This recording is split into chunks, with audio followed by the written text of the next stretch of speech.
Now, let me show you the other unbelievable story that ties into the Middle Eastern deal. Okay. Now, this is really something else. So check this out. The U.S. is so aggressive toward migrants and freedom of movement. They are alleged to have used this information as negotiating leverage with Iran. So this lawsuit alleges Trump administration illegally shared asylum seekers' information with Iran. Okay? And it's more than that. It's more than that they shared asylum seekers' information with Iran. This audio was fairly low, so I recorded it.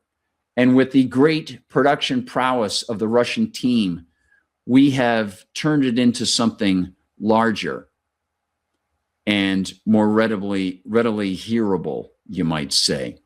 So let me play that for you over here. I think we've got this all set. Yes. Okay. This should be it. Let me make sure I've got it all set. Yep. Okay. And there might even be a commercial for some hair loss rejuvenation thing here. Okay. So this is from MS Now. As I mentioned, kudos to them. Literally everybody, please remember what they tell us about the terrible Iranian regime. And now watch what ICE is doing. The American asylum system depends on a central promise that people fleeing persecution can safely, confidentially tell their stories. A new lawsuit alleges the Trump administration has broken that promise by sharing confidential information about Iranian asylum seekers with the Iranian government. The suit claims that U.S. immigration agencies disclose sensitive information from asylum applications to Iranian officials during efforts to deport Iranian nationals. Information including allegations of persecution based on religious conversion, sexual orientation, and participation in Iran's 2022 Women, Life, Freedom protests, which could lead to retaliation or worse against the immigrants and families forced to return to Iran. Let's bring in Ali Ranama, Interim Executive Director of the Iranian American Legal Defense Fund, the plaintiff in this lawsuit. It's great to have you, Ali. So tell me, what started this suit and how did you even discover that this was happening? Thank you for having me. The people in detention facilities told me Iranian American Legal Defense Fund provides services to Iranian asylum seekers who have come to the United States but have been dealing with prolonged detention right now. These are people who ran away from the Iranian regime, one of the most brutal regimes on the planet right now. This is the same regime that killed tens of thousands of protesters a few months ago, point blank, pro-democracy protesters. And this is the same regime that up to this point in 2026 has executed over 850 people. The State Department's country condition that came out in 2025 explains that Iran has one of the worst records of human rights violations. Now, these asylum seekers who are freedom-loving people, many of them were pro-democracy participants in the Women, Life, Freedom movement.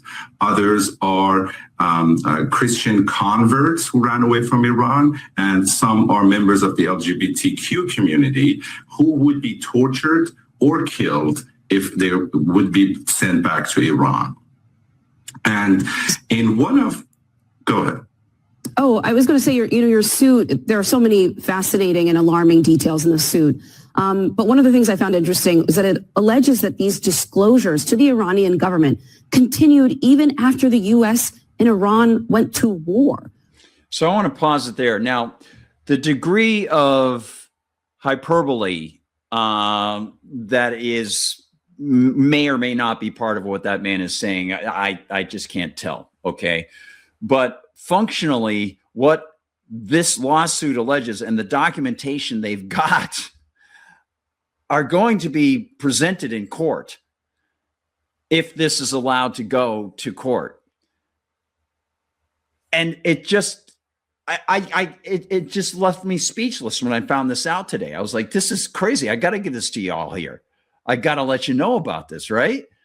Because this is just, do you think anybody in the White House, in the press corps, will go to Donald Trump or J.D. Vance or Lindsey Graham in the Senate or Tim Scott or any of these people who are super MAGA, and they'll say, hey, you know how you say Iran's so evil, the Fox News people and Sean Hannity.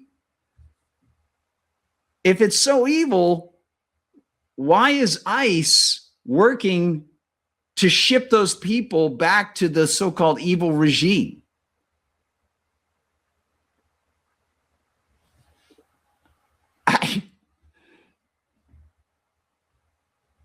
Either ICE is now evil, which of course it is, or the regime isn't that evil. Right? I mean, they're either participating to return people to an evil place, which makes them evil, or the place isn't evil. It's still evil to move them, but I mean, it sort of rips the Band-Aid off the whole scab, right? Or whatever. What would the rationale for that be? For the U.S. to coordinate with Iranian IRGC officials in the midst of a war at a time when the U.S. claims to be protecting people like those that you just described, people who are pro-democracy, people who are Christian?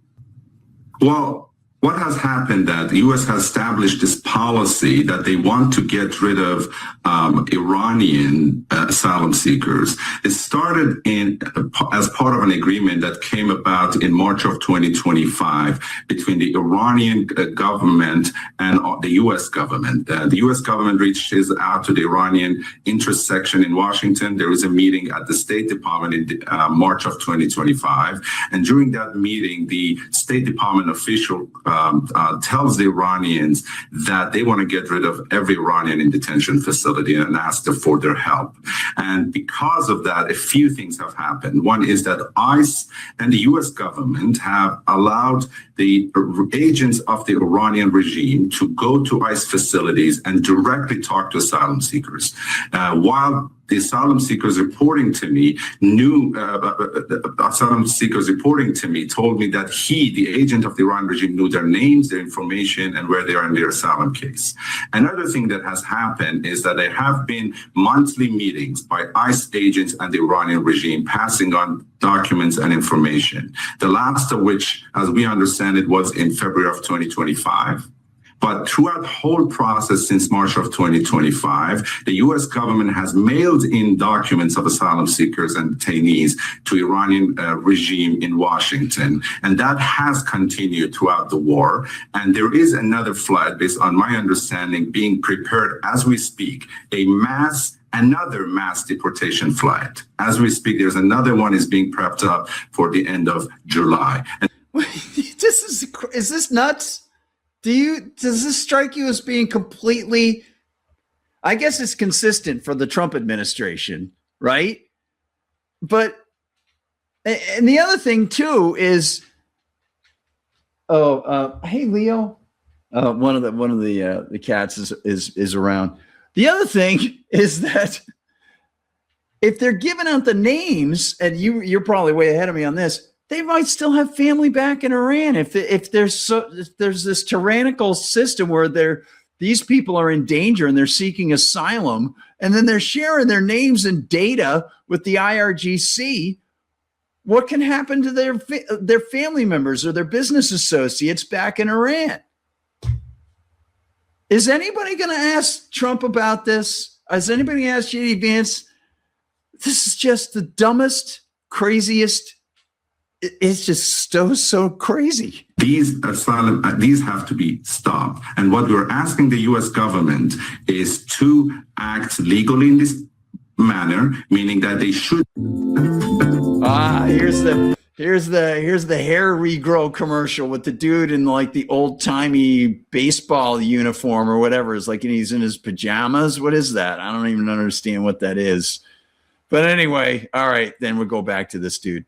information of asylum seekers with the regime they ran away from, and also for the people whom they have wronged to provide due process.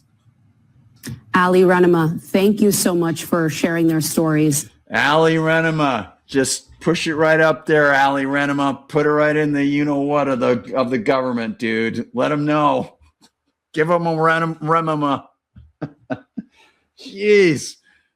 I think that's plenty for tonight, isn't it? Isn't that just that's a sweet one? That's like the cherry on the top of the summer sundae right there. It's just, what can you do? There's nothing better than that, right? You can't do anything crazier and dumb stories than that one. Okay, so the whole concept of the state is even dumber than that. But, there you go.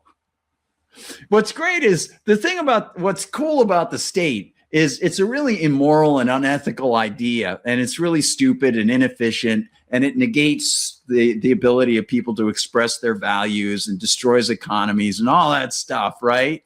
But the great thing about the state is that it can be imposed on people. So there you go. It doesn't have to prove itself. That's a recipe for longevity right there, huh? There you go. Awesome stuff. All right. Hey, welcome to the Terror Dome, as Public Enemy would say.